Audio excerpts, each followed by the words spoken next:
welcome to the deep dive. You asked about Tamiya RC batteries, and specifically why maybe sticking with the old NiMH packs isn't such a bad idea compared to LiPo. Exactly. We've looked at tech guides, talked to hobbyists, read the But forums. a big question for Tamiya fans is often that choice. Yeah. The NiMH that comes in the box, or upgrade to LiPo. Right.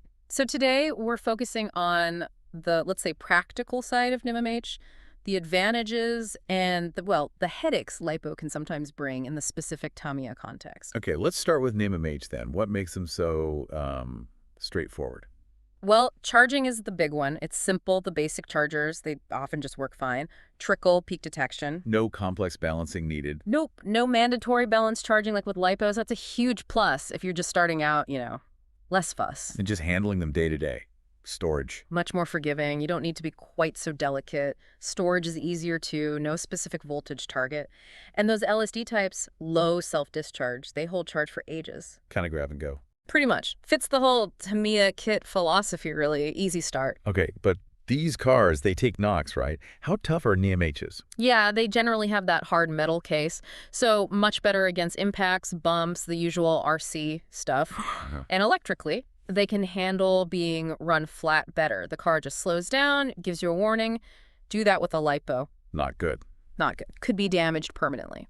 So NiMH has this sort of practical durability. Makes sense. And cost, initially. Cheaper, usually. The pack, the basic charger, it's less of an upfront investment than getting into LiPo. All right, let's flip to LiPo then. The performance king, but yeah, the safety aspect always comes up. Absolutely. It's a real consideration. LiPos can have issues, fire risk, mainly, thermal runaway. What causes that?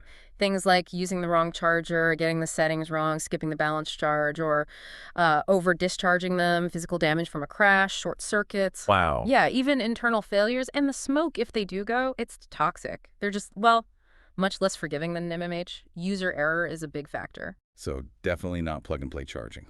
Not at all. You must use a proper LiPo balance charger. Monitors each cell. Essential for safety and for the battery's life. And storage. I hear that's tricky too. It is. You need to get them to a specific storage voltage, usually around 3.8 volts per cell, if you're not using them for a bit. Wrong storage damages them, increases risk. Plus the LiPo bags for charging and storing. Recommended? Yes. Definitely shouldn't leave them charging unattended. It's a whole procedure. Okay, what about actually using them in the car? The low voltage cutoff, or LVC, is critical. You absolutely cannot run a LiPo below about 3.0, maybe 3.2 volts per cell. And Tamiya ESCs often don't have that, or the right setting. Exactly. Many stock Tamiya ESCs, like the basic TEU series, either have no LiPo LVC or it's set for life batteries, which is too low for LiPo safety. So you risk damaging the battery every run unless you add an external alarm or upgrade the ESC. The Tamiya LiPo tax I've heard about. That's the one. Plus, they're physically more vulnerable in a crash than a metal-cased NiMH, and they don't like extreme temperatures much. And the cost adds up beyond just the battery. Definitely. The pack's usually pricier than the mandatory balance charger, the safety bags, maybe that external LVC alarm, and some argue they might not last as many charge cycles as a well-cared-for NiMH. So even compatibility can be an issue with standard Tamiya gear. Big time. ESCs are the main thing, but even the standard Tamiya white connector isn't really rated for the current LiPos can deliver. Upgrading to Deans or XT60 is pretty common. Sometimes the battery size itself needs a bit of chassis fiddling. Right. And the performance difference. Is it always massive with a stock Tamiya motor? Well, LiPos hold voltage better, so power feels more consistent until the LVC hits. NiMH voltage drops off gradually, so you feel it slowing down. A built-in warning? Sort of. Kind of, yeah. LiPos offer more punch, better acceleration because they can deliver current faster. But with a standard silver can motor, the difference might not feel worth the extra hassle and risk for some drivers. So what's the vibe in the Tamiya community? Are people sticking with NiMH? A lot are, yeah. For simplicity, safety, peace of mind, robustness, they find the performance perfectly fine for bashing around with standard motors. Lower cost, familiarity, it all adds up. And the LiPo downsides they mentioned. Cost of entry, ESC compatibility woes, the hassle of the charging and storage rules, fear of fire, damaging batteries by running them flat.